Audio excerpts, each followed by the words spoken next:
మీద అనుచిత వ్యాఖ్యలు చేసినా చాలా కఠినమైన చర్యలు తీసుకుంటామని చెప్పి వాళ్ళు చెప్పడం జరిగింది. సో అది విని మాకు నమ్మకం కుదిరి మా ఎమ్మెల్సీ దువ్వాడ శ్రీనివాస్ గారి మీద, ఇంకా నేను వైసీపీ కార్యకర్తలు నేను మాధురి అనే నా మీద చాలా అసభ్యకరంగా సోషల్ మీడియాలో పోస్టులు పెట్టారు.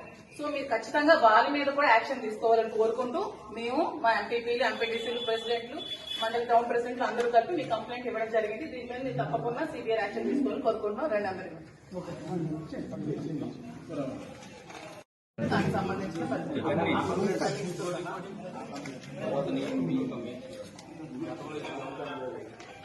సార్ గతంలో ఇచ్చిన కంప్లైంట్ సార్ మీకు కంప్లైంట్ చేసి స్టేషన్ కి వచ్చి ఆల్మోస్ట్ అవుతుంది. శ్రీనివాస్ గారు ఎమ్మెల్సీ గారు జనసేన నుంచి చాలా థ్రెట్ ఉందని, చంపిస్తారని బెదిరించి చాలా కంప్లైంట్స్ పెట్టి 2 months బిఫోర్ మేము కంప్లైంట్ ఇవ్వడం జరిగింది. దాని మీద ఎటువంటి యాక్షన్ కానీ ఎఫ్ఐఆర్ కానీ ఫైల్ చేయలేదు.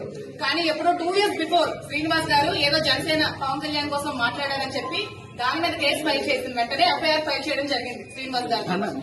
మేము ఇచ్చిన దాని మీద మాత్రం ఇంతవరకు ఎటువంటి రెస్పాన్స్ కూడా లేదండి. అతను ఒక ఎమ్మెల్సీ.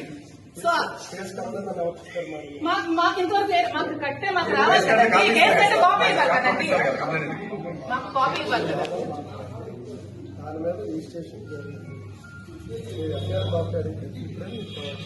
రిజిస్ట్రేషన్ జరిగితే ఎటువంటి యాక్షన్ అయినా తీసుకున్నారా? మీకు ఎవిడెన్స్ ఇచ్చారు కదండి.